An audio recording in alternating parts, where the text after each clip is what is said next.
Thank you very much for having me. As I was writing, sorry, I was texting while people were talking. Sorry, you're not supposed to do that, but I was actually, because there are people in Copenhagen that are that I talk to all the time. So I talk to them all the time also while I'm here. So what I was saying was, this is a wonderful setting for somebody who has a bit of an imposter syndrome. I don't know if you've ever heard of that. It's like when you're always convinced that everybody is at some point going to reveal that you don't know what you're doing. So the good thing is that my colleague and partner Kajsa in Copenhagen has exactly the same disease as I do. So we know each other. When I refer to the imposter syndrome and saying there's at least one cultural minister, UNESCO representative, and God, all these people, they're going to tell me that I don't know what I'm doing. They're going to reveal that I have no clue what I'm talking about. So she laughed at me. She said, "You're cool, you're good, you know what you're doing, everything. That's why you're there." Okay, right, that's fine.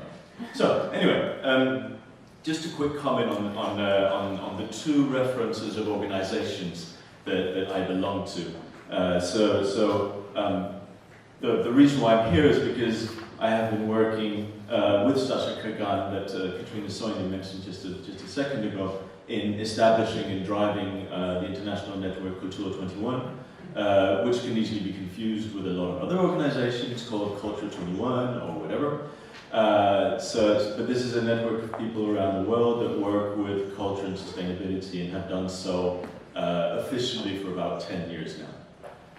It's a very informal international network, leading to a lot of transdisciplinary idea sharing, but it can be quite difficult to actually implement specific actions through it. So we decided last year to form a company to actually make a startup once again, like if we were young, and so we started Growing Pathways. So I'll get back to why we use that name. This is actually a point in my presentation. But Growing Pathways is, to explain it very briefly, a small agency that works with developing ways to engage with your environment if you are in the middle of what Katrina just described, the sense of transforming, that you need to transform your city or your company or your agency, your institution, and you don't know exactly how to do this in a way which follows the kind of thinking that Katrina was just presenting. So how do you actually work with your environment in a way that respects the place where you're trying to go? So to put it very simply, how do you change in a sustainable way? And is that possible? So anyway, that's a long story, it's a different story. What I'm going to tell you today is that what we did, the other reason I'm here is that I worked with a good friend, Thomas Winter, who is now a wine broker. But at the time, we were asked by the Nordic Council of Ministers to do a quick little mapping of the people that work with culture and sustainability in the Baltic Sea region. We had about a month to do this, so we were quite busy, and the first people that I started asking just laughed at me and said, "That's not possible, go home, don't ask me this stupid question, because there are so many people." Anyway, we did it, and we wrote a report, and this report later on became sort of the first base of what I will mention later on as the Culturability Project that is having a workshop here in Vilnius tomorrow. But since this work was, when Roma asked me, "Could you come and give a presentation here for this forum today?" I said, yes, and I like the topic, but at the same time I had this feeling, well, although I've met a lot of these people, I have been part of a number of different groups and networks meeting in the Baltic Sea region in the last 3 years, but I had an urge to sort of get an update and contact a number of people. So Greta, who is there, Greta Valumite, who is my Lithuanian associate, helped me do a series of interviews with people that I knew had interesting points to make about culture and sustainable development, and people like Ragnar Seal, who not only have refreshing ideas, but also actually play a very strong role in specific policy development and strong entrepreneurs. So very different kinds of people. So we did a number of interviews, and to sort of get a picture of where are we today. has anything changed in the last 3 or 4 years? Is there a new discourse? Is there a change in the possibilities? Is there a change in the projects that are being led, or where are we? So of course this is a snapshot, right? It's not scientific research. It's just going out, asking people, getting an idea of where they say that they are. So it can lead to more, and Greta will take it to more, write a master thesis, and we'll do some more writing. So eventually there will be something more solid. But you'll get it first. So just a couple of words on where this takes us. So both from, of course, from my own thinking and my own... Do you see a strange screen in the middle of the screen? We do. Should we close it?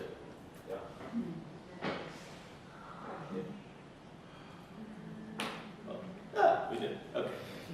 So both drawing on my own ideas, but also on the answers that people give me. I thought this was actually a beautiful picture of culture as a drive to sustainability. It's a small element of a small project in a much larger project, the Umeå, a city in Sweden, which was the cultural capital of Europe in 2014, alongside Riga. And this is a picture of a highway. So what we have here is cultural heritage. This is not what we normally depict as cultural heritage, right? This would be cultural heritage. And we spent 8 years reconstructing it. Imagine if somebody said, we need to spend 8 years reconstructing this highway because it's such a beautiful example of culture. Right? But when we talk about sustainability, I love the comment made on their website, which is maybe if we think about highways as a meeting point between culture and the environment, then maybe we can use this to start talking about looking back at the age of the car. So in a way which is very concrete, right? Because in a way that's where we have to go, and that's where culture can take us, looking back at the age of the car. But you need specific drivers to do that. You need tools to do that. So the other point that this highlights is the connection to nature, which as Oleg who works with the Danish Cultural Institute in Copenhagen, made a point when we talked to him, which is that in the middle of all of this talk about culture and sustainability, we sometimes forget that it's also about nature. So making a highway in the middle of a mountain is a very direct way of showing our relationship to the environment and to nature. Right? So culture and sustainability is also about helping us understand what we are and who we are in terms of not only being cultural, but also being natural. Whatever that means. That would require the second volume of the book, right? So, or to put it in the very simple and beautiful words of Michael Lind, who runs the Dedicated Institute in Stockholm, I'll get back to that, to see fashion as a vessel for change, rather than being this big, bad, powerful industry that is about to screw up the world. Sorry. Language? Okay, so to pick up on the costs 1017 and Katrina's categories, what we found in the 12 or so interviews that we did was that people were saying, okay, if we look at culture as culture in sustainability, this is not directly very relevant in the sense that the people that we talk to are very often already engaged in a new way. So they're already engaged in trying to speak from a position where culture is at the heart of sustainability rather than as some helper that is, or as a pillar that is added to the three other pillars. So this is just a part of their picture of the world, right? So what we had is a much stronger representation of the idea of a culture for sustainable development. So using culture, as in the case of Maya Manner, who works with the Trigger Institute in Malmö, doing fantastic, enormously impressive work where the cultural strategy actually becomes the heart of the strategy for sustainable transformation of the city. This is, I mean, think about that for a second. That's the dream, right? That's the wet dream, sorry, of everyone in this room, if you think about it. that you're not somebody working down the corridor. You are the most important strategic people in the plans for changing a nation or city or a region. Okay? So that's where most of the people that we've been talking to are. But at the same time, they're also more or less moving into this next position that maybe is a little bit of an example of saying, well, culture is actually the heart. And that raises an interesting point, which is that when you talk to the people that are more or less there, right, like Maya or like Michael Lynn, they stop using the word culture. They stop using the word sustainability also. They have to use the word sustainability because it's part of the policy development in their area, because it's part of how you can talk to the environment that you have. But for their own sake, for understanding what they do, they more or less stop talking about culture and sustainability. They start talking about other things. So using other words. Just to pick up on the idea of the pillar, right? So the pillar of sustainability. What we find is basically that there are some of the people that we've talked to, like Jana Simona in Pori, who very clearly say, well, sustainability in Pori is first and foremost about social inclusion. So it's first and foremost about social sustainability. So using actually the pillar logic to say we are in one pillar or the other pillar or the third pillar. But then when she starts saying, for instance, we ask, so do you use the SDGs? Right? So do you use the Sustainable Development Goals? And she'll say, yeah, I do. And she starts naming all of them, practically, like 8 or 9 out of 17. So in fact, what she's doing, she's a cultural director. And so in fact, what she's doing is that she's using culture not as a pillar, but as a horizontal role. So this is what we, when we started talking about this in Kultur 21 quite a few years ago, reached the conclusion that, well, that's probably the main way that you can work with culture in a fruitful way, which engages the institutions around you, is to think about yourself as some kind of a pilot or a wedge or a force that moves transversely and constantly has to change your ability. You have to wear these headphones all the time, right? Because you're constantly talking to people that speak different languages than yourself, and you're the translator. So you have to understand and translate at the same time. So it helps, of course, when you're a cultural director and you can sort of say, okay, you can start plans, but at the same time, being a cultural director in a small city, you're also somebody who constantly has to negotiate with people above you, around you, in order to be able to do the next project. I don't have time to go through the pictures, so I assume that you'll be sharing the slides, right, with everybody afterwards if they want to. So there are some beautiful examples hidden behind some of these pictures. Just let yourself be guided a little bit by them, but if you get curious, you can always get back to me and have the full stories about the pictures. So to dive a little bit more into this, one question that we had and that we raised also 3 years ago was, so is the Baltic Sea region a reality? Is there actually such a thing as the Baltic Sea region, or do we have a sea? The sea happens to be the Baltic Sea. We have water, we have a number of countries and cities and people living on the edges of the sea. Okay, so that's one possibility. The other possibility is the idea of the one area, the one region, almost the nation, right? So the caricature of EU policy, that we will have a Baltic Sea hymn, etc.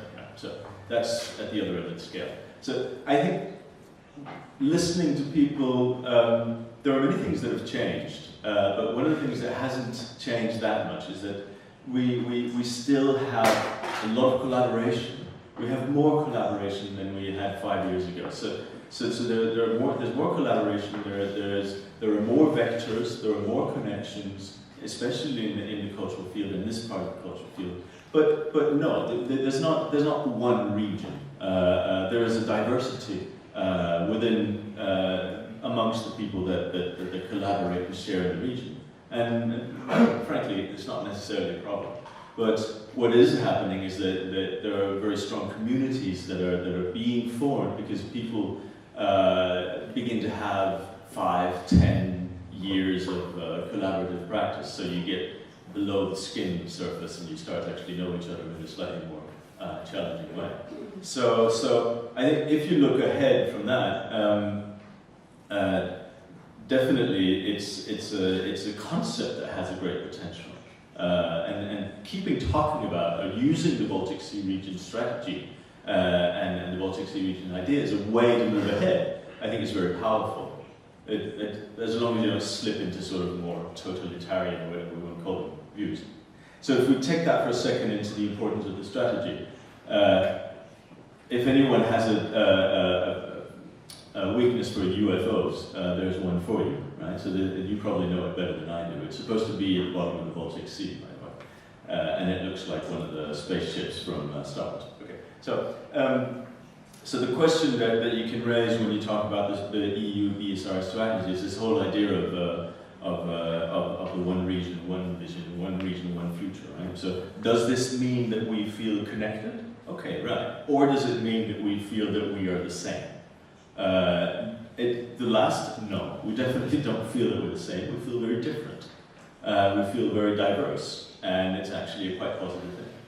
So we get some different reactions to this. One example is Daniel Yuri, who works in Färgfabriken in Stockholm. Wonderful association, working with, as they say, architecture, but in all the other ways apart from making buildings. So they make processes, change, reflection, art. And they see the EU, the strategy as a way of looking at the world that says, this is where we want to go. And then the cultural practitioner can say, well, that's beautiful, but maybe we could also ask another question. Maybe we could look at the world in a different way. And they're actually quite happy that there are strategies, because then they can react. They use the strategies as a kind of way to do something else, but in response to the political level. So it's a dialogue more than something imposing what we should do. And then we have somebody like Michael Lind from the Dedicated Institute who says, well, he's not really interested in policy at all. He's just interested in creating positive opportunities, right? Which is, by the way, a very strategic and political statement to make.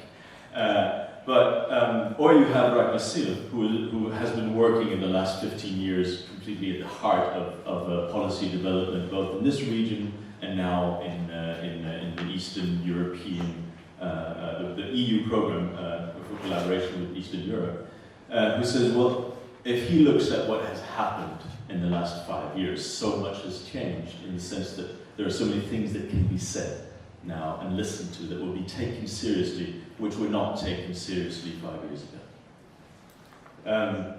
And it's quite good to get that kind of an impression, because sometimes if you just participate in one conference or one seminar after the other, you feel more like you're a pearl on a string, right? And you feel like there's maybe no major change. But when somebody like Ragnar says, well, yes, but it's easier to say things today than it was 5 years ago. It's easier to place culture at the heart of development, and it's easier to place culture somewhere where you can start to talk about sustainability. But as Ragnar's associates sitting here with us who will be participating today would probably acknowledge, they don't in their company, Creativity Lab, in their firm, use the word sustainability very much. So they talk about culture, creativity, and creative industries, and they're dedicated to working with sustainability, but they don't use it very much. So there are still limitations as to what you can say, what is taken seriously when you talk about culture and sustainability. But there is a move forward. One of the interesting concepts that you can try to use when you think about this field is the concept of, or the different concepts of networks on one hand. So you have all these vectored connections, which I mentioned before, and the communities, which I mentioned before also. So what people tell us is that yes, networks are tightening and forming and becoming more developed. There are communities developing, but the concept of ecologies is very important here. And I'm not using it as a one-to-one with sustainability. It's not that meaning of the word ecology, but for instance, there was a report published by one of the British, not the Art Council, I don't remember the name of it, but You can Google ecologies of culture in the UK and you'll find it. It's a brilliant report which shows very much how do you work actually with the idea of an ecology. So the point of the ecology is that you say, okay, so there's something happening here, there's something happening here, there's something happening here. But are there actually spillover effects? How are the dynamics of the relations between the different projects and different institutions? Where does something start to change? So these are questions that require deep study, and nobody's really doing it yet. I mean, there's of course some of these reflections in your project, but they're on a broader level.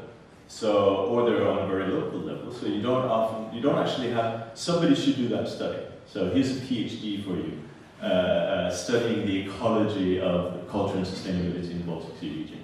So for now, it's just an open question. So one of the examples of how culture can drive sustainability, obviously, is working with urban change for sustainable development. And as I mentioned before, when you listen to Maya Manor describing, she's the one quoted here, describing what they did in Malmö, it's very obvious that the Triple E Institute, or the cultural agent, plays a very important part in this as a translator, as somebody who can easily move between visions of the future and very practical implications, and between being very much on the floor and on the field talking to citizens and able to translate and listen to strategic decision makers at the same time. So sort of like an octopus handling all the different levels. So this also means working across disciplines. And it sounds complex, but that's actually one of the main success stories. That's when this happened, when this works. In Riga, in Pori, in Malmö, etc.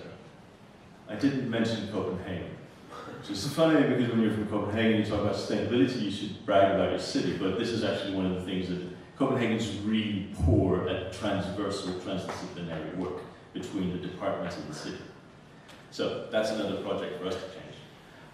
Another one of the cases is or actually two cases here. One of the cases is one of my favorite institutions in the region, the Baltic Lab. Sorry if it's a little bit difficult to read.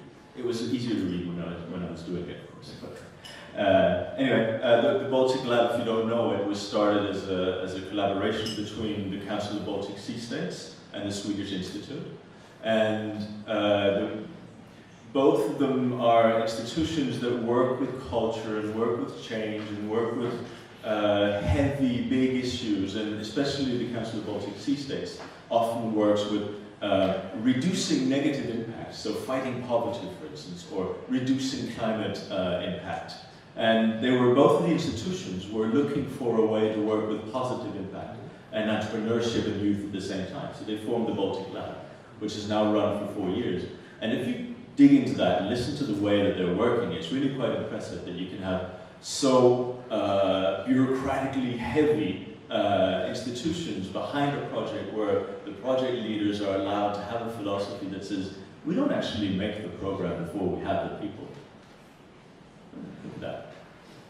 Put that in the university. So we're not going to make the curriculum and the plan before we have the students.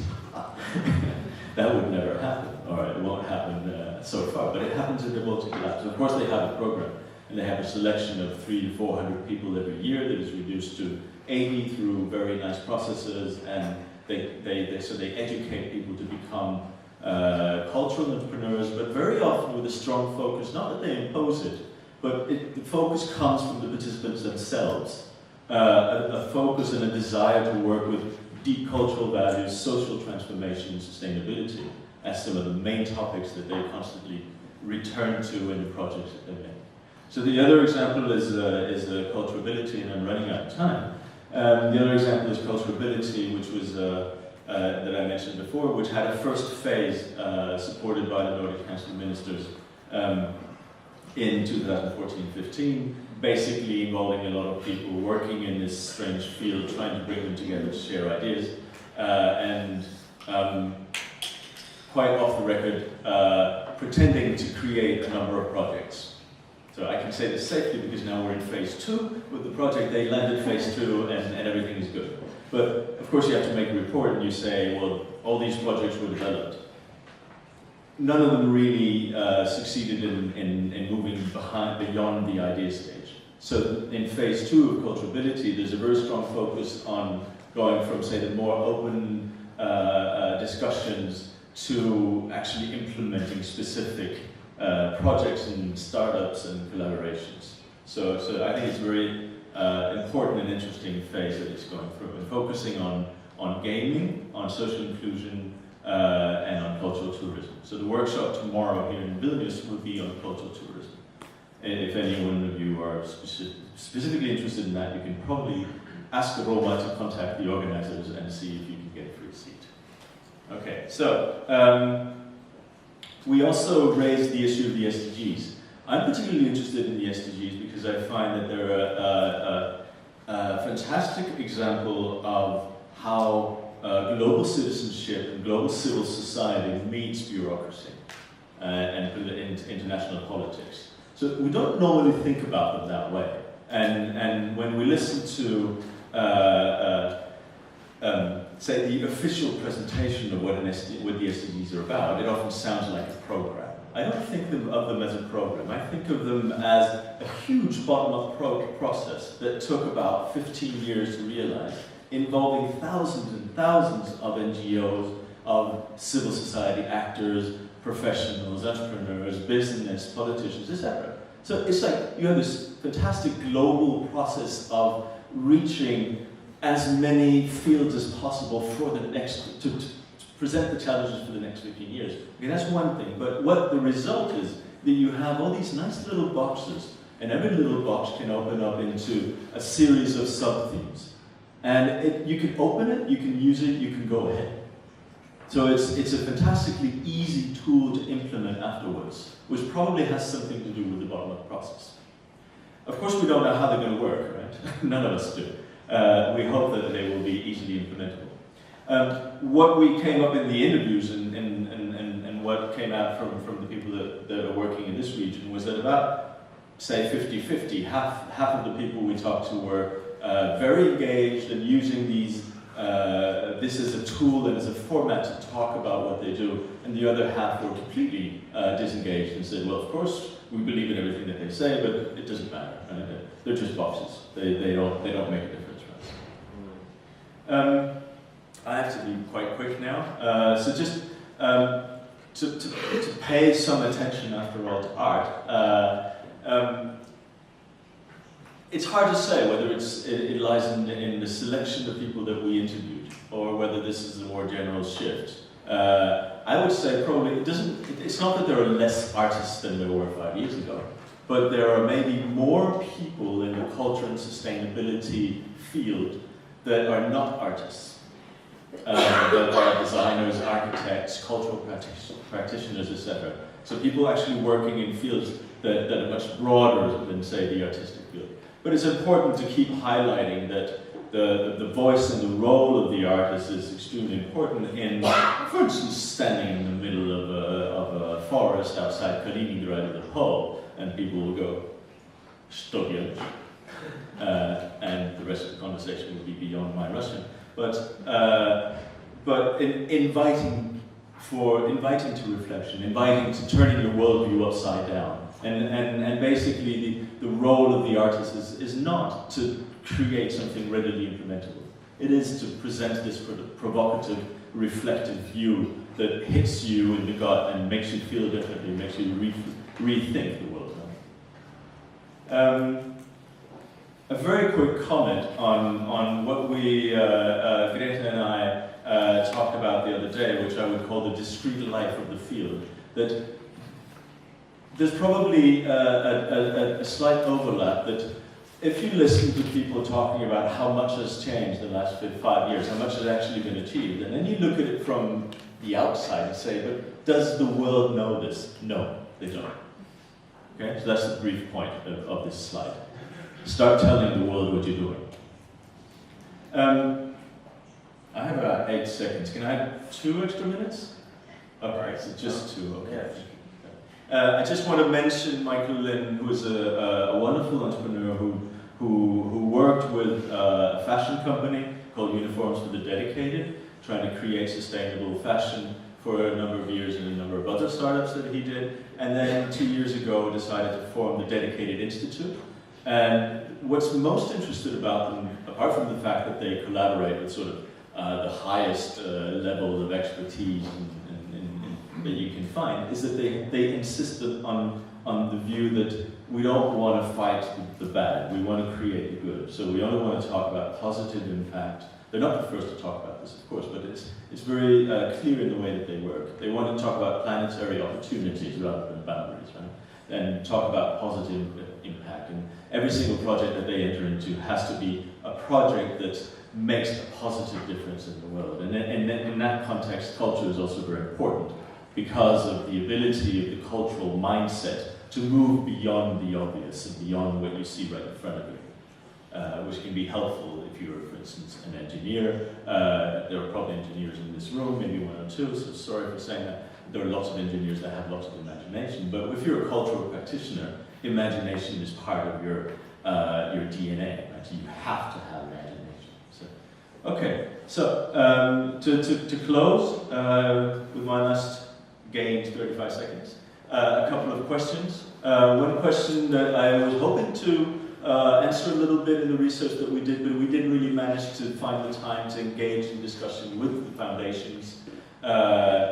This was a question that was very open to me 3 years ago, and is still quite open to me now. What will be the role of foundations, both public foundations, but also very much so the big private foundations, in driving, in supporting culture as a driver of sustainability?